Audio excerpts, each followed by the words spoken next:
Louvado seja Deus. Querido, abra sua Bíblia comigo, no primeiro livro da Bíblia Sagrada, no primeiro capítulo, Gênesis, capítulo de número 1.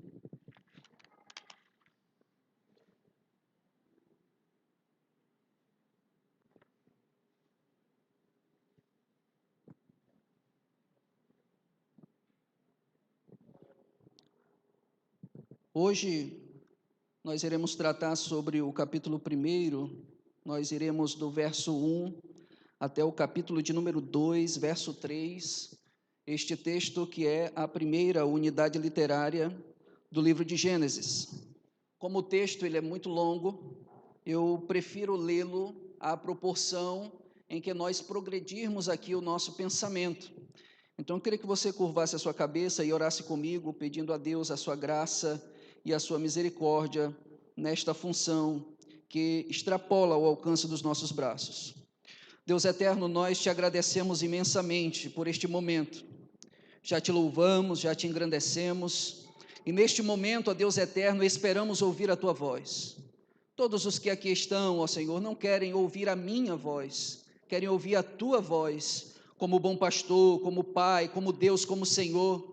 Portanto, ó Deus eterno, fala por meio desta palavra, e em nome de Jesus, ó Pai eterno, impacta os nossos corações, as nossas vidas, a fim de que venhamos a aparecer mais e mais com Cristo Jesus, e que em tudo isso o Senhor receba glória, hoje e eternamente. Amém.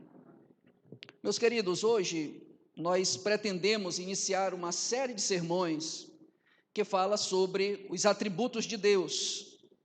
A minha proposta, a partir desta série de sermões, é de justamente atender ao chamado do profeta Oséias, que no capítulo de número 6, verso 3, parte A do seu livro, ele diz: conheçamos e prossigamos em conhecer o Senhor. E talvez você se pergunte por que nós devemos conhecer a Deus. E a resposta para esta pergunta é que o conhecimento de Deus, ele impacta diretamente o nosso estilo de vida e a maneira como eu e você reagimos às demandas do nosso dia a dia. Quanto mais eu e você conhecermos a Deus e conhecermos Ele na sua essência, na sua intimidade, de acordo com a sua palavra, quanto mais apurado for o nosso conhecimento acerca de Deus, melhor vai ser o seu estilo de vida e mais adequadamente você vai responder às demandas da sua vida. Muitos irmãos, eles não respondem corretamente às demandas que se lhe apresentam no dia a dia, porque muitas vezes desconhece o Deus que eles servem. Então, quanto mais nós conhecermos a Deus, mais a nossa visão ela vai se corrigindo, percebe?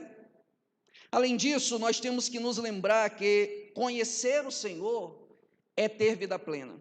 Se você quer saber o que é ter vida plena, você precisa compreender que vida plena é conhecimento da parte de Deus. Veja o que o próprio Oséias, na continuação do verso 3, parte A, ele vai dizer, ele diz assim: como o amanhecer, a sua vinda será certa, ele descerá sobre nós como chuva fora de época que rega a terra. Então, sendo assim, creio eu que é de fundamental importância que eu e você venhamos a conhecer o Senhor. E quando nós falamos de conhecer a Deus, quando nós tentamos, de certa forma, conhecer os atributos do nosso Deus, o primeiro atributo que vem na nossa mente, obviamente, é o fato de que Deus ele é criador. Gênesis, capítulo de número 1 e 2, mostra a criação de todas as coisas. E esse texto ele tem sido objeto de debate ao longo da história. A questão é que nós precisamos corrigir a nossa perspectiva quanto a esse texto. E eu falo isso porque muitas pessoas acham que o foco dos capítulos 1 e 2 de Gênesis é a criação em si. Acha que o foco desse texto é justamente a forma como foram criadas todas as coisas. Mas tenho para mim, irmãos, que o foco deste capítulo não é tanto a criação, mas sim o Deus que é criador. Observe que em todo este relato, não é em si a criação que é colocada em primeiro plano, mas sim a pessoa do nosso Deus. Deus, ele é apresentado como um Deus que é criador. Então, o foco desta narrativa é o próprio Deus e é sobre ele que nós estudaremos nesta noite. Desde o início do livro de Gênesis, nós observamos que Deus, ele é o princípio, ele é a causa, ele é a fonte de todas as coisas. Nada possui a sua existência a partir de Deus, mas todas as coisas possuem a sua existência a partir deste Deus. É Ele que não somente cria todas as coisas, mas é Ele quem sustém pelo seu imenso poder. Então, o foco que nós temos aqui é o próprio Deus. E isso faz sentido, irmãos, a partir da perspectiva de Moisés, quando ele escreve esse texto. Nós precisamos alertar os irmãos que Gênesis não pode ser lido, interpretado, estudado, meditado a partir da nossa ótica, a partir da ótica do século 21. Gênesis, ele precisa ser visto a partir da ótica do contexto vivido por Moisés e o povo de Israel. Como os irmãos sabem, Gênesis é o primeiro livro dos 5 primeiros que são chamados Pentateuco. E os 5 primeiros livros, quem escreveu foi Moisés, e Moisés tinha um determinado contexto que era diferente do nosso contexto atual. Então, se nós queremos entender corretamente o que Moisés quis expressar aqui, nós temos que primeiramente entender qual foi o contexto vivido por Moisés. Observe que Moisés, ele havia libertado o povo de Israel do Egito. O povo de Israel havia vivido mais de 400 anos escravo de uma nação, e Moisés é chamado por Deus para libertar aquela nação. Moisés vai e fala com Faraó, e Deus liberta aquele povo a partir da sua mão forte. Deus envia 10 pragas àquela nação, e Deus liberta aquela nação com o seu imenso poder. O povo de Israel dirige-se então ao Monte Sinai, ao monte em que Deus estabeleceu a sua aliança com seu povo. Aquele povo precisava entender que Deus era esse que havia libertado o povo mediante a sua mão forte, e que Deus era esse que agora estava fazendo uma aliança com eles. Não era possível fazer uma aliança com uma parte se nós não conhecemos essa parte. Se eu faço uma aliança com a irmã Ruth, obviamente eu tenho que conhecer a irmã Ruth, até porque eu tenho que ter certeza de que ela vai cumprir com a sua parte, e ela tem que me conhecer a ponto de saber que eu vou cumprir com a minha parte. Percebe? Então o contexto, era esse o contexto. O povo de Israel estava no deserto, muito provavelmente no Sinai, e o povo precisava entender que Deus era esse. Na verdade, o propósito de Moisés era justamente revelar ao povo a pessoa de Deus em contraposição à cosmogonia ou à cosmovisão pagã daquela época. Perceba que Israel havia passado mais de 400 anos escravo no Egito. Pelo constante contato com os pagãos, pelo modo de vida que Israel viveu no Egito, inevitavelmente Israel foi bombardeado pela cosmovisão pagã daquela nação. Aquele povo precisava entender, portanto, de que Deus não era só mais um Deus no meio do panteão. Deus não era só mais uma divindade. O povo precisava conhecer quem era aquele Deus, e é justamente sobre isso que o texto vai falar. O texto ele pode ser dividido em 4 partes. A primeira parte, verso 1 e 2, fala acerca de que Deus cria nos versos 1 e 2. No verso de número 3 até o verso de número 13, nós temos aí Deus dando forma. No versículo de número 14 até o versículo de número 31, Deus ele preenche. E no capítulo de número 2, verso 1 a 3, Deus ele descansa. Então ele cria, ele dá forma, ele preenche e ele descansa.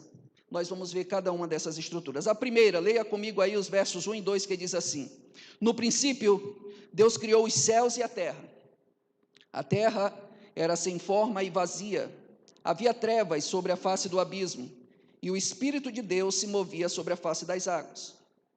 Nesses 2 versículos, algumas coisas nos chamam a atenção. Em primeiro lugar, o que nos chama a atenção aqui é a expressão no princípio. E aqui nós temos que destacar que esta expressão, ela não está relacionada à pessoa de Deus, mas está relacionada à criação. Deus, ele é infinitamente eterno e autoexistente. Então, ele sempre existiu desde a eternidade passada e sempre existirá até a eternidade futura. Então, no princípio aqui, não pode se referir à pessoa do próprio Deus. Não foi no princípio da existência de Deus. Não. No princípio aqui se refere ao princípio da criação. Moisés está dizendo, olha, no princípio de todas as coisas, Deus criou os céus e a terra. Outra coisa que nos chama a atenção aqui é a expressão os céus e a terra. Isso nos chama a atenção porque céus e terra aqui não é meramente o céu visível que observamos ao nosso olho nu. E terra aqui não é simplesmente a terra habitável a que nós vivemos, não. Nós temos que entender esta expressão, os céus e a terra, como se referindo à criação de todo o universo a partir do conhecimento hebreu daquela época. O escritor aos Hebreus, por exemplo, ele vai dizer que pela fé nós acreditamos que Deus criou os mundos, né? Então, a expressão céus e terra aqui, ela na verdade se refere à criação do universo. Nós temos aqui, portanto, no verso 1 e 2, uma perspectiva abrangente, uma perspectiva genérica da criação de todo o universo. E do versículo 3 em diante, Moisés vai focar a terra. Isso é interessante observar. Outra coisa que nos chama a atenção aqui é o verbo criar. O texto diz que Deus criou os céus e terra. E este verbo, no original, ele é aplicável somente à pessoa de Deus. Todas as vezes em que você olhar o verbo bará no hebraico, utilizado no Antigo Testamento, durante todo o texto sagrado, você observa que este verbo, ele só é aplicável à pessoa de Deus. Isso por quê? Porque o verbo bará, prioritariamente, refere-se a uma criação a partir do nada. E somente quem pode criar a partir do nada é o nosso Deus. Eu e você não criamos nada a partir do nada. Somente Deus cria todas as coisas a partir do nada. E o que Moisés chama a atenção aqui é que Deus é tão poderoso que ele cria todo o universo a partir do nada. Percebe? Para que eu e você venhamos a criar alguma coisa, nós temos que transformar outra coisa. Nós temos que ter uma matéria-prima disponível. Mas Deus não. Deus, ele é tão poderoso que ele usa o nada como matéria-prima. Até o nada é matéria-prima para esse Deus que é poderoso. Após dizer que Deus criou o universo, então, a partir do nada, no verso de número 2, Moisés, ele vai, então, focar a sua visão para a terra. E ele diz aí, a terra era sem forma e vazia, havia trevas sobre a face do abismo, e o Espírito de Deus se movia sobre as águas. E aqui duas coisas nos chamam a atenção. Em primeiro lugar, o estado da terra. Moisés diz que viu a terra, e a terra era sem forma e vazia. Aqui, chama-nos a atenção o fato de que, em um outro texto da palavra de Deus, o autor sagrado vai dizer que Deus não cria nada imperfeito. E quando a gente vê aqui que a terra era sem forma e vazia, fica-nos uma pergunta, mas Deus criou uma terra imperfeita? Obviamente, irmãos, essa perspectiva de Moisés, no momento em que ele olha a terra sem forma e vazia, obviamente essa perspectiva é a perspectiva de quem via uma obra inacabada. Muitas vezes, quando a gente chama, por exemplo, um pedreiro para fazer um serviço em casa, aí no meio do serviço tem algo que nos desagrada. Aí a gente vai dizer, rapaz, mas isso não era para ser feito desse jeito, o que é que o pedreiro diz? Calma, eu ainda não terminei. Então essa é a perspectiva. Deus ainda não havia terminado a sua obra. Por isso, justifica-se o fato de que a terra estava sem forma e vazia. É interessante observar também que esta expressão sem forma e vazia, ela vai delinear a estrutura de todo o texto do capítulo de número 1. Porque se você observar os versos de número 3 até o verso de número 13, Deus, ele dá forma à terra. E no verso de número 14 até o verso de número 31, Deus, ele preenche a terra. Nos 3 primeiros dias, Deus dá forma, e nos 3 últimos, Deus preenche, percebe? Então, esse fato de que a terra estava sem forma e vazia é justamente um gancho literário que Moisés usa para descrever toda a criação. Outra coisa que nos chama a atenção aqui é o final do verso de número 2, quando diz que o Espírito de Deus se movia sobre a face das águas. E esse verbo aqui, mover, em algumas versões aí, talvez pairar esteja na sua palavra, o Espírito de Deus pairava sobre a face das águas. Esse verbo no original denota a ideia de uma ave sobrevoando o seu ninho, né? E isso nos leva a crer que Moisés estava querendo dizer que o Espírito de Deus ele estava prodigalizando, ou seja, transmitindo a sua energia vital, né, a sua criação, ou seja, preparando a terra para receber a palavra divina, para que a partir da palavra todas as coisas viessem a existir. Esse verbo também denota o ato de uma ave chocar, né, os seus ovos. Então, muito provavelmente aqui há essa alusão, ou essa referência de que o Espírito de Deus estava transmitindo, né, a sua energia vital à sua criação, e isso nos chama a atenção. Prosseguindo então, dos versos de número 3 até o verso de número 13, Deus ele dá forma à terra. E é interessante observar que por mais que Moisés vá citar a criação da luz, do firmamento, também do aparecimento da porção seca e o ajuntamento das águas, a ideia de Moisés não é chamar atenção para estas coisas. Moisés quer chamar atenção para o poder de Deus no meio da criação. Perceba que é Deus que é o protagonista da história. Deus é quem age em todo momento aqui. E é interessante porque cada dia da criação, do primeiro até o sexto, é Deus quem faz as coisas. É Deus quem fala e por meio da sua palavra é Ele quem faz surgir. É Deus quem avalia, dizendo que tudo aquilo era bom. É Deus quem nomeia, chamando a luz de luz, o firmamento de céus, percebe? É Deus quem abençoa, no caso da fecundidade dos animais e do homem. E é Deus quem finaliza o dia, quando o texto diz, foi tarde e manhã, o primeiro, o segundo, o terceiro e assim sucessivamente, tal dia, percebe? Então Deus aqui é que é o centro da narrativa. Em hora nenhuma, a criação é o centro da narrativa. Então, no primeiro dia aí, por exemplo, você vê, versículo de número 3, então Deus disse, haja luz, e houve luz, né? E Deus viu que a luz era boa. Olha, Ele avalia, Ele diz e faz a luz surgir, é Ele quem avalia, dizendo que a luz era boa. Ele também faz separação entre luz e trevas, versículo 4, parte B. No versículo de número 5, ele chama a luz dia e chama as trevas noites, né? E no final do verso 5 vai dizer, houve tarde e manhã, o primeiro dia. No segundo dia, algo de modo muito semelhante, o texto vai dizer, verso de número 6, e Deus disse, haja um firmamento no meio das águas e separação entre águas e águas. E o texto vai dizer, e assim aconteceu. E Deus fez o firmamento e a separação entre as águas debaixo do firmamento e as águas acima do firmamento. Aí Deus então vai nomear, e Deus chamou ao firmamento os céus, versículo de número 8, parte A. E no final do versículo 8 vai finalizar dizendo, houve tarde e manhã, o segundo dia. Em relação a esse segundo dia, é necessário nós esclarecermos o que é esse firmamento. E o firmamento nada mais é do que o próprio Deus chama de céus, ou seja, a nossa atmosfera. Esse firmamento, ele separa as águas que estão acima das águas que estão abaixo. Ou seja, as águas que estão acima são as nuvens, e as águas que estão abaixo são os mares, os rios, as fontes de águas, ok? Então Deus separa estas coisas por meio do firmamento. No dia terceiro, nós temos aí então Deus mais uma vez falando, e Deus disse, ajuntem-se as águas debaixo dos céus, num só lugar, e apareça a porção seca.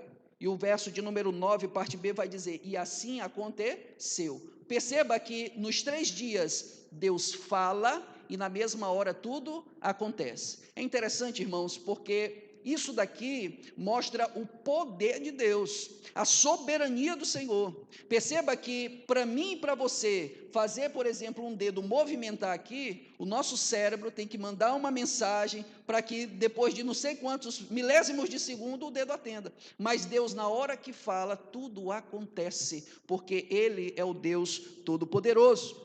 Observe também o verso de número 10, que Deus avalia aquilo que ele fizera no terceiro dia, e Deus viu que isso era bom. No final do verso de número 10, Verso de número 11, Deus disse que a terra produza relva, ervas que deem semente, e árvores frutíferas que deem fruto segundo a sua espécie, cuja semente esteja no fruto sobre a terra. Versículo de número 12, e assim aconteceu. E a terra produziu relva, ervas que davam semente segundo a sua espécie, e árvores que davam fruto, cuja semente estava nele, conforme a sua espécie. Aqui eu quero chamar a atenção para o confronto que nós precisamos fazer do evolucionismo, da teoria do evolucionismo. Perceba que, em certo sentido, o evolucionismo ele faz sentido quando nós temos as nossas, digamos assim, características mudadas em relação ao meio. Mas quando o evolucionismo diz que uma espécie deu origem a outra, aí nisso o evolucionismo peca. E aqui nós observamos muito bem o texto dizendo que toda a relva, todas as plantas surgiram conforme a sua espécie. Ou seja, uma espécie não deu origem a outra espécie. Não, cada uma foi criada conforme a sua espécie. Tá certo? Então, quando o evolucionismo diz que as nossas características se adaptam ao meio, tudo bem, até aí faz sentido. Né? Um determinado pássaro, por exemplo, em uma determinada região pode ter um bico mais grosso e pequeno, enquanto em outra região pode ter um bico mais fino e grande e longo, né? Mas um pássaro de uma espécie nunca vai dar origem a outro pássaro de outra espécie, percebe? Então é necessário chamar atenção para isso, e isso acontece não somente no terceiro dia, quando diz respeito à relva, às ervas, mas também em relação ao sexto dia, quando Deus ele cria os animais e também o homem. O texto vai dizer que tudo foi criado conforme a sua espécie. Tudo foi criado conforme a sua espécie. Continuando, no terceiro dia, verso de número 11, parte B. Mais uma vez, Deus avalia a sua criação, e Deus viu que isso era bom. No versículo 10, Deus dá nome, né? Deus chamou a porção seca terra, e ao ajuntamento de água chamou mares. Versículo 13, foi tarde de manhã, o terceiro dia. Então, aqui do primeiro ao terceiro dia, nós observamos Deus dando forma à terra. Deus cria a luz, Deus cria o firmamento, separando os mares do céu, e nós vemos aqui Deus juntando em um só lugar os mares para que apareça a porção seca, e juntamente com a porção seca apareça também toda a relva, toda a erva, que mais tarde nós vamos ver que serviria de alimento ao homem. Então Deus, nos 3 primeiros dias, versículo 3 ao 13, ele prepara o ambiente para receber os seres que habitariam ou que preencheriam aquele ambiente. Então, próxima etapa aqui, ou próxima estrutura aqui do tópico, o próximo tópico da estrutura, versículos 14 ao 31, nós temos do 4º dia até o 6º dia. Versículo 14, Deus disse que haja luzeiros no firmamento dos céus, para fazerem separação entre o dia e a noite, e sejam eles para sinais e para estações, para dias e anos, e sirvam de luzeiros no firmamento dos céus para iluminar a terra. Versículo de número 15b até o 18, e assim aconteceu. Deus fez os 2 grandes luzeiros, o maior para governar o dia e o menor para governar a noite, e fez também as estrelas, e os colocou no firmamento dos céus para iluminarem a terra, para governarem o dia e a noite, e fazerem separação entre luz e as trevas. Aqui nos chama a atenção que o 4º dia, perceba que é paralelo do primeiro. No primeiro Deus cria a luz e faz separação entre luz e trevas. No 4º Deus cria o sol, a lua e as estrelas. E aqui Moisés dá 3 funções do sol, da lua e das estrelas. Em primeiro lugar, verso de número 14 e 15, eles servem para separação entre dia e noite. Em segundo lugar, eles servem como sinais para estações, dias e anos. E terceiro, eles servem como luzeiros para iluminar a terra. Versículo de número 18, parte B. Deus olha o que ele havia criado no 4º dia e disse que tudo aquilo era bom. Verso 19, houve tarde e manhã, o 4º dia. Versículo de número 20 até o versículo de número 23, nós temos o 5º dia aqui, né? Verso 20, Deus disse que as águas sejam povoadas de enxames de seres vivos, e as aves voem sobre a terra, sobre o firmamento dos céus. Perceba que o 5º dia é paralelo do 2º. O que é que ele faz no 2º? Ele cria o firmamento, separa as águas de baixo, ou seja, separa os mares dos céus. Então agora ele vai criar os peixes para o mar, e as aves para os céus. Perceba aí.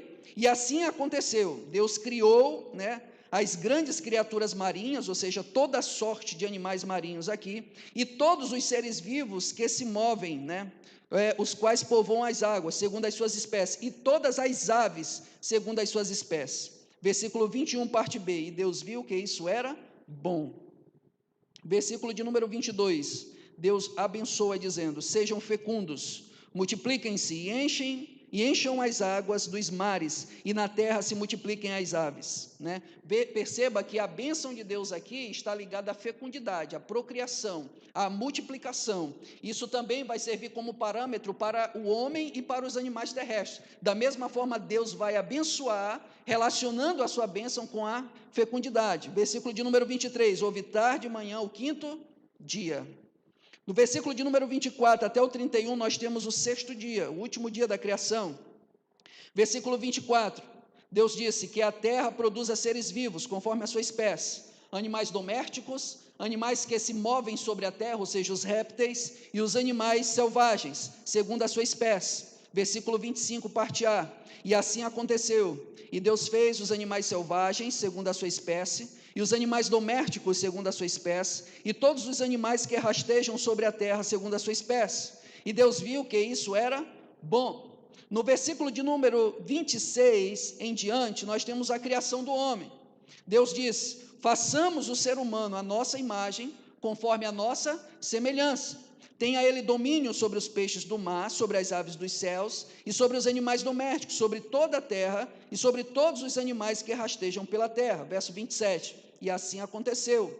Assim Deus criou o ser humano à sua imagem, a imagem de Deus o criou, homem e mulher os criou. Aqui é interessante, irmãos, porque a figura do relacionamento entre Deus e o homem é a figura do dono de um reino e o rei que é regente. Na verdade, aqui é como se Moisés quisesse dizer que Deus estava criando um reino, ou seja, a terra era o próprio reino de Deus, e que Deus havia colocado o homem na função de regente, na função de rei, e como rei ele deveria governar ou dominar toda a criação, percebe? No versículo de número 25, nós temos aí, no versículo de número 28 a 30, nós temos a bênção de Deus. Perceba, a bênção de Deus sendo relacionada à fecundidade e à provisão. Deus os abençoou e lhes disse: sejam fecundos, multipliquem-se, encham a terra e sujeitai-na. Tenham domínio sobre os peixes do mar, sobre as aves dos céus e sobre todo animal que rasteja sobre a terra. E Deus disse ainda: eis que lhes tenho dado todas as ervas que dão semente, e se acham na superfície de toda a terra, e todas as árvores em que há fruto que dê semente. E isso servirá de alimento para vocês, e para todos os animais da terra, todas as aves dos céus, e todos os animais que rastejam sobre a terra, em que há fôlego de vida, toda a erva verde lhes servirá de alimento. Observe que no início, na criação, nós tínhamos uma alimentação ou uma dieta vegetariana. Deus ainda não havia decretado que nós nos alimentaríamos de animais. Aqui nós vemos claramente uma dieta vegetariana. Os animais vão surgir como fazendo parte do cardápio ou da dieta do homem somente após o dilúvio, percebe? Então aqui é interessante esse ponto de vista. O texto vai terminar no verso de número 31, dizendo: Deus viu tudo o que tinha feito, obviamente tudo o que tinha feito no sexto dia, e viu que era muito bom, e houve tarde e manhã o sexto dia. Então aqui nós observamos Deus dando forma e Deus preenchendo a terra que outrora estava sem forma e vazia. No capítulo de número 2, verso 1 a 3, Deus descansa. Leia comigo aí, por favor. Assim, pois, foram acabados os céus e a terra e tudo o que neles há. E havendo Deus terminado no sétimo dia a sua obra que tinha feito, descansou nesse dia de toda a obra que tinha feito. E Deus abençoou o sétimo dia e o santificou, porque nele descansou de toda a obra que, como Criador, havia feito. Aqui duas coisas nos chamam a atenção. Primeiro, o verbo descansou. Se Deus é Deus, que necessidade há dele descansar, Isso nós fazemos essa pergunta, geralmente, porque nós fazemos essa pergunta a partir da nossa ótica, a partir do nosso ponto de vista. Obviamente, aqui é uma linguagem antropomórfica. Moisés está usando, né, algo que é propriamente do contexto humano para referir-se ao próprio Deus. Na verdade, a palavra descansar aqui não tem nada a ver com recuperar as energias, como se Deus tivesse se esgotado de criar e tivesse que repor as suas energias. Isso não tem nada a ver. Deus, ele é Deus todo-poderoso. Criar tudo isso daqui para ele não foi coisa difícil de nada. Percebe? Isso não foi nada difícil para Deus. Descansar aqui tem um sentido simplesmente de cessar, de finalizar, de acabar. E é justamente esse o contexto. Perceba aí, por exemplo, que o verso de número 1 diz: assim, pois, foram acabados os céus e a terra. No versículo de número 2, ele vai dizer: havendo Deus terminado no sétimo dia. Versículo de número 3, porque nele descansou de toda a tua obra, que como Criador tinha feito. Então, descansar aqui tem um sentido de cessar. Deus simplesmente acabou a sua obra no sétimo dia. Não tinha mais nada para fazer, né? Ele cessou, terminou, finalizou a sua obra. A outra coisa que nos chama a atenção é que Deus, ele abençoa o sétimo dia e o santifica. E aqui é um lembrete, né, a nós seres humanos, de que o próprio Deus designou uma estação de descanso, de refrigério, de completa cessação do trabalho, labuta e luta, né? Isso é interessante porque no Novo Testamento, em Hebreus capítulo de número 10, nós vamos ver que Cristo é o nosso descanso, né? Em Cristo nós descansamos das nossas obras. Toda a fadiga que nós tivemos um dia de querer sermos salvos pelo nosso próprio braço, de lutar pela nossa salvação, em Cristo é conquistado de graça e nele nós temos descanso, percebe?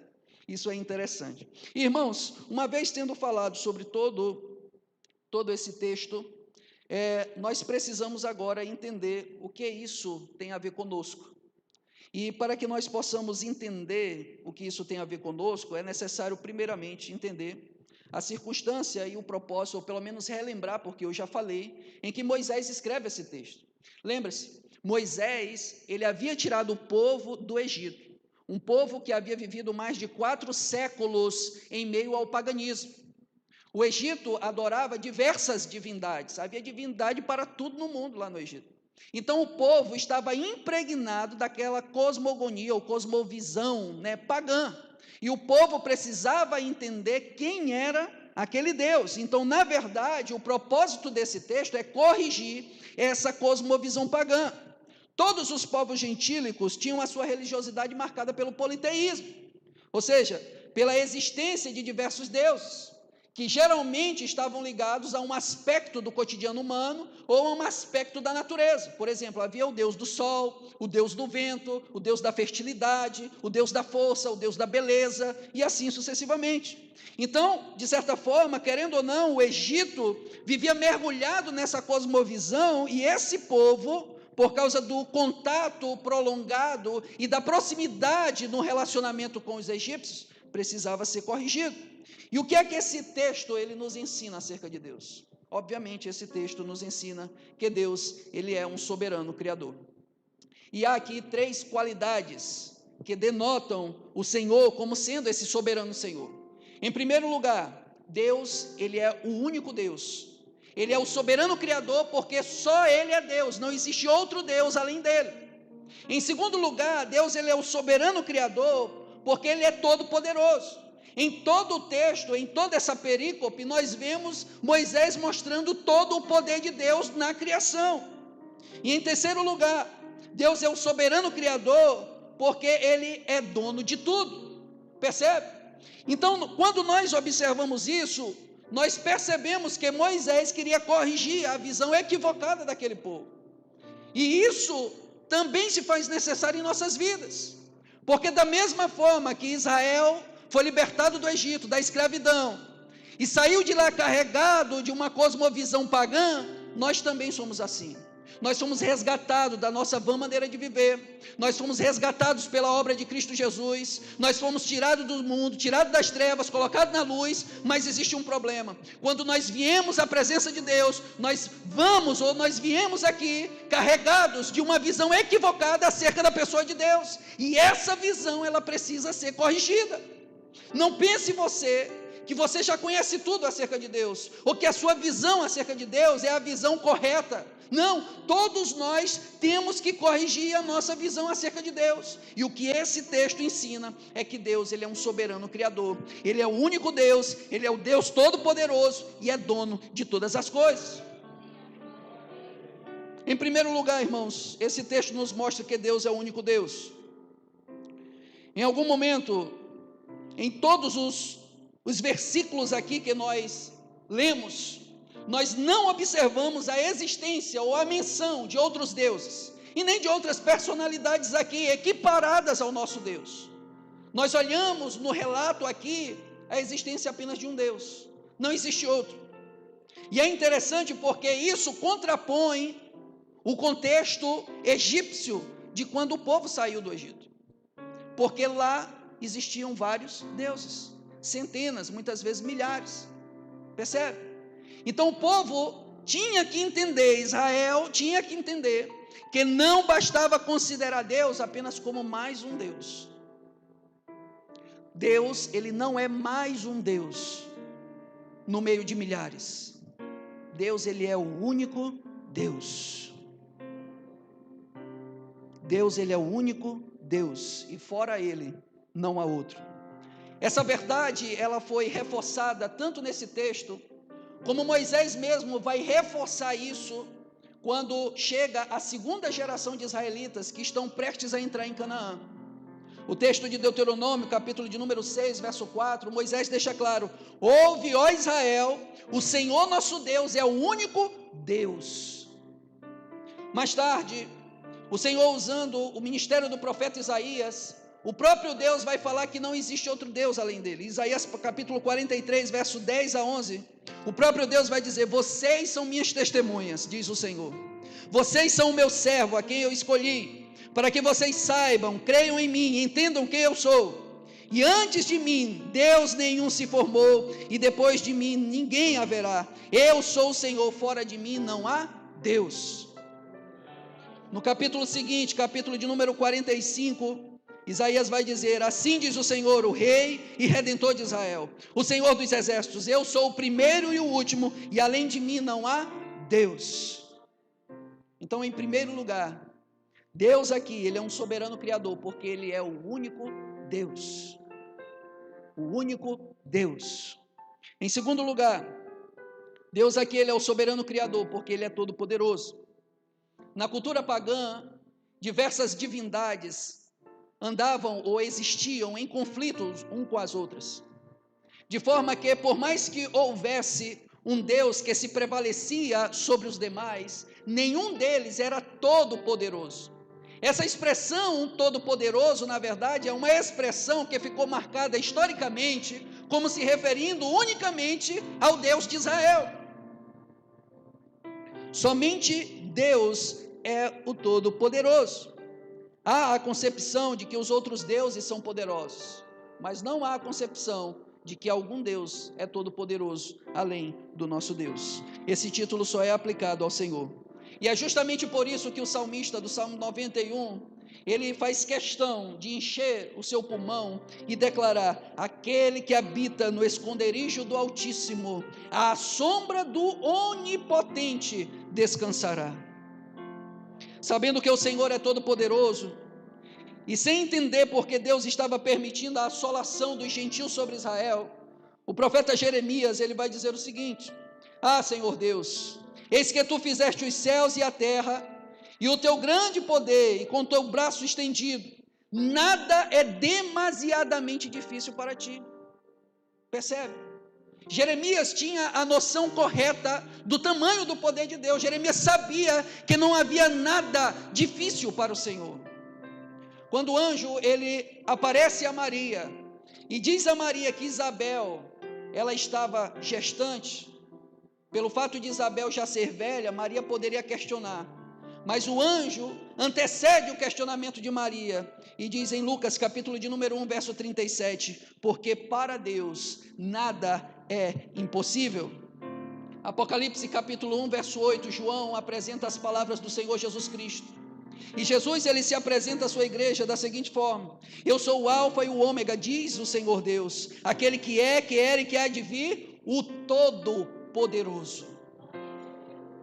Em terceiro lugar, irmãos, e talvez o que seja aqui o clímax desta mensagem, Deus, Ele é o soberano Criador, porque Ele é dono de todas as coisas. Deus estava também, nesse texto, reclamando para si a propriedade de todas as coisas. Deus estava dizendo: olha, todas as coisas foram feitas pelo poder da minha mão, portanto, tudo que existe pertence a mim. Era isso que o Senhor estava dizendo. O próprio povo de Israel tinha que ter a noção clara de que eles não pertenciam a outro Deus, porque foi o Senhor quem os havia criado. Israel não devia nada a nenhum outro Deus, mas somente ao Deus verdadeiro. E era a Ele que Israel tinha que entender que eles pertenciam. 1 Crônicas, capítulo de número 29, verso 11, Davi ele vai louvar a Deus e ele diz o seguinte: Teu, Senhor, é o poder, a grandeza, a honra, a vitória e a majestade, porque Teu é tudo o que há nos céus e na terra. Teu, Senhor, é o reino, e Tu te exaltaste como chefe sobre todos. Esse mesmo Davi, ele cantando ao Senhor, louvando o Senhor no Salmo de número 24, que nós lemos aqui nesta noite, ele vai dizer no verso de número 1 e 2, ao Senhor pertence a terra e a sua plenitude, o mundo e os que nele habitam, porque ele fundou-a sobre os mares e sobre as correntes a estabeleceu. Perceba que o fato do Senhor ter criado todas as coisas, faz do Senhor o dono de todas as coisas. Deus imprimiu a sua marca na criação. Paulo, escrevendo aos Romanos, ele vai dizer que os céus contêm os atributos de Deus. Nós fomos feitos à imagem do Senhor. Nós temos o sinal de que nós pertencemos a Deus. Toda a criação pertence a esse Deus maravilhoso. No Salmo 50, verso 10 a 12, Asaf, outro salmista, ele vai dizer: Pois são meus os animais do bosque e o gado aos milhares sobre as montanhas. Conheço todas as aves dos montes e são meus todos os animais que vivem no campo. Se eu tivesse fome, não teria necessidade de dizê-lo a você, pois meu é o mundo e a sua plenitude. Irmãos, isso nos leva a entender que Israel precisava ter, de maneira convicta, a ideia de que eles pertenciam duplamente ao Senhor. Se toda a criação, se todo o mundo criado pertencia a Deus, Israel pertencia a Deus de maneira dupla. Por quê, irmão Anderson? Porque Israel não somente foi criado por Deus, mas Israel também foi redimido pelo Senhor. Percebe? Israel era duas vezes do nosso Deus. E isso é interessante, porque isso mostra que há uma relação entre o contexto vivido por Israel e o nosso contexto. E é bem aqui que eu quero finalizar. É bem aqui que eu quero fazer a ponte entre Moisés e os nossos dias. Perceba que saber tudo isso que foi falado aqui não é nada demais. O importante, na verdade, é saber como isso se aplica às nossas vidas. E talvez você esteja se perguntando o que nós temos a ver com isso. Meus queridos, a nossa realidade é idêntica a Israel naquele contexto. Da mesma forma que Israel foi resgatado da escravidão do Egito, eu e você fomos resgatados da escravidão do pecado. Da mesma forma que Israel foi levado ao monte e lá foi feita uma aliança entre Israel e Deus, da mesma forma nós fomos levados à presença de Deus e foi feita uma aliança entre nós e o nosso Deus. Da mesma forma como Israel peregrinou no deserto até receber esta palavra, nós estamos peregrinando nesta vida em direção a Canaã celestial. Percebe? O contexto, ele é idêntico.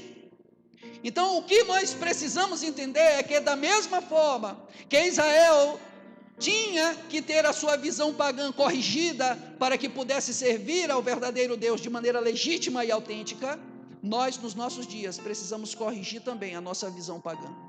Eu e você, quando viemos do mundo, nós viemos impregnados desse mundanismo, desse secularismo, desse naturalismo. Percebe? E nós precisamos nos desintoxicar destas coisas. Nós precisamos abandonar, como diz o escritor aos Hebreus, todo o pecado e todo o embaraço. Percebe? E como nós fazemos isso? Corrigindo a nossa visão sobre Deus. Além disso, nós também temos que entender que esta mensagem também é para os nossos dias, porque Deus, Ele continua soberano acima de todas as coisas.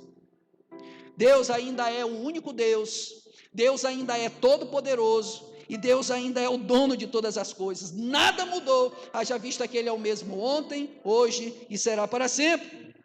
Irmãos, tudo pertence a Deus, a minha vida, a sua vida, pertence ao Senhor. Não há 1 milímetro sequer deste universo que não esteja debaixo da soberania de Deus ou do seu imenso poder. Todas as coisas estão debaixo da sua potente mão, percebe? Então esta mensagem que o povo de Israel recebeu também é propícia aos nossos dias. Esta igreja é do Senhor Jesus. E se essa igreja é do Senhor Jesus, as nossas vidas pertencem a Ele, percebe? Como Israel, nós somos duplamente dele. Foi tanto o Senhor quem nos criou, como foi o Senhor quem nos redimiu. Pelo seu imenso poder, o Senhor nos trouxe a vida. Quando nós ainda estávamos informes no ventre de nossa mãe, o Senhor já nos conhecia. E desde a eternidade passada, o Senhor já havia decidido pagar o preço pelas nossas vidas. Ele já havia decidido enviar o seu Filho para que hoje eu e você tivéssemos vida eterna em Cristo Jesus. Portanto, haja vista todas estas coisas, compreendendo que Deus é Criador, e pelo fato dele ser Criador, todas as coisas pertencem a Ele, inclusive as nossas vidas, irmãos. Nós precisamos agora reagir frente a esta verdade. E como nós podemos reagir frente a esta verdade? Trazendo para nós, ou resgatando em nós, o senso de pertencimento. Preste atenção. Muitas vezes nós queremos levar a nossa vida ao nosso bel prazer. Muitas vezes nós queremos nos governar, nós queremos nos mandar, nós queremos decidir. Nós queremos colocar a nossa opinião e queremos que ela prevaleça. Se o nosso futuro tem que ser decidido, esse futuro tem que ser decidido por nós, porque em outro nós não confiamos. Nós dizemos muitas vezes que entregamos as nossas vidas a Deus, mas muitas vezes nós entregamos assim, um olho aberto e o olho fechado. Percebe? Muitas vezes a gente quer tomar as rédeas da nossa vida, a direção que era para ser entregue somente a Deus, porque Ele é soberano Senhor, soberano Criador e dono de todas as coisas, mas não, nós queremos muitas vezes tomar para nós, e nós precisamos resgatar esse senso de pertencimento. Preste atenção, a sua vida, a minha vida não pertence a nós, você não vive a sua vida, você vive a vida de Deus. Percebe? Você não vive a sua história, você não está escrevendo a sua história, você não está construindo a sua vida, não, você está vivendo a história do reino de Deus, você está construindo o reino de Deus juntamente com Ele. Percebe como são as coisas? Nós precisamos corrigir esta visão, irmãos, porque enquanto esta visão não for corrigida, nós estaremos lutando contra o próprio Deus, que é soberano sobre todas as coisas. E eu pergunto, uma vez que a gente lute com Ele, como nós iremos ganhar? Como nós iremos sobreviver? Como nós ficaremos de pé? Percebe? Então nós precisamos entender de uma vez por todas que Deus, Ele é o soberano Senhor, Ele é o único Deus, todo-poderoso e dono de todas as coisas. Mas talvez você se pergunte, mas Anderson, como eu posso resgatar esse senso de pertencimento e viver a partir disso? Irmãos, isso é muito simples.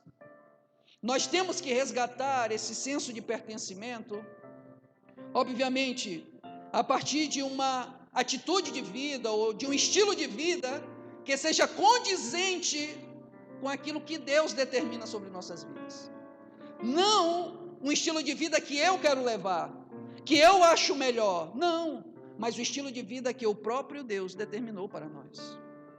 E quando o Senhor, Ele cria o homem, irmãos, Ele queria que o homem vivesse um estilo de vida baseado em 3 pilares. Em primeiro lugar, em submissão. Deus criou o homem para que o homem vivesse em submissão. Eu e você precisamos entender que nós pertencemos a Deus e que por pertencermos a Deus, nós estamos ou precisamos ser submissos a Ele. Nós precisamos nos sujeitar à maravilhosa presença de Deus. Nós precisamos nos sujeitar à sua palavra e vivermos de acordo com a sua vontade. Em segundo lugar, eu resgato esse senso de pertencimento quando eu entendo que o meu estilo de vida deve ser um estilo de vida dependente dele. Deus não nos criou como seres autônomos. Deus não nos criou com autossuficiência, não. Deus, quando Ele cria o homem, Ele cria o homem com insuficiência, porque a intenção era de que o homem vivesse em dependência de Deus. E a pergunta que eu faço para ti é: tu tens vivido de fato dependente de Deus? Tu tens levado as tuas demandas ao Senhor? Tu tens permitido que o próprio Deus tome as decisões da tua vida? Percebe como isso é sério? Percebe como muitas vezes nós tomamos o lugar de Deus? Percebe como muitas vezes nós somos o nosso próprio Deus? Nós precisamos entender que Deus nos criou para viver em dependência, e viver em dependência é submeter a nossa vida à vontade de Deus. Em terceiro lugar, nós resgatamos esse senso de pertencimento quando nós vivemos uma vida para a glória de Deus. Irmãos, a palavra de Deus nos diz que o propósito pelo qual nós fomos criados foi para glorificar o nome de Deus. Paulo, escrevendo aos Coríntios, ele vai dizer: portanto, quer comais, quer bebais, façais tudo para a glória de Deus. Portanto, eu e você precisamos entender que esse Deus, que é soberano Criador, que é o único Deus, o Deus Todo-Poderoso e dono de todas as coisas, Ele quer que vivamos para a sua glória. Para a sua glória. Paulo, escrevendo aos Romanos, ele vai dizer que o homem foi criado, mas o homem não deu glória a Deus e nem lhe rendeu graças. E por causa disso o Senhor entregou o homem à vaidade dos seus pensamentos, aos seus próprios desejos. Percebe? Irmãos, você foi criado para glorificar a Deus. E nós precisamos viver esta vida. Percebe? A obra de Deus, ela não pode ser sem sentido, uma obra inútil em nós. Nós precisamos corresponder às expectativas de Deus. Todos nós, quando adquirimos alguma coisa, nós temos uma expectativa sobre esta coisa. E nós esperamos que esta coisa corresponda às nossas expectativas. Então Deus, quando nos fez, Ele tinha uma expectativa sobre nós. E nós precisamos corresponder a esta expectativa. Portanto, eu oro a Deus para que você viva em submissão, para que você viva em dependência e para que você viva para a glória dEle. Deus em Cristo nos abençoe. Curve sua cabeça e oremos a Deus. Pai, nós oramos, ó Senhor, a Ti e glorificamos o Teu nome. Nesta noite, ó Deus eterno, ouvimos a Tua palavra, ó Deus eterno, que é viva e eficaz.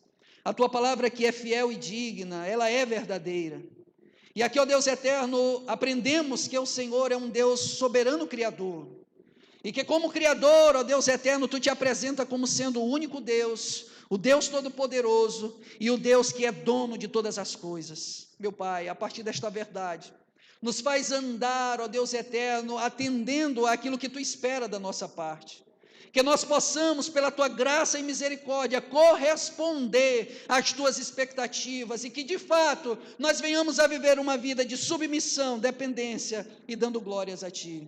Te louvamos e Te engrandecemos, ó Deus. Muito obrigado por tudo. Abençoa o Teu povo. É o que eu Te peço e Te agradeço em nome de Jesus. Amém. Eu queria saber se tem alguém que queira aceitar a Cristo como único e suficiente Salvador, ou que queira fazer a sua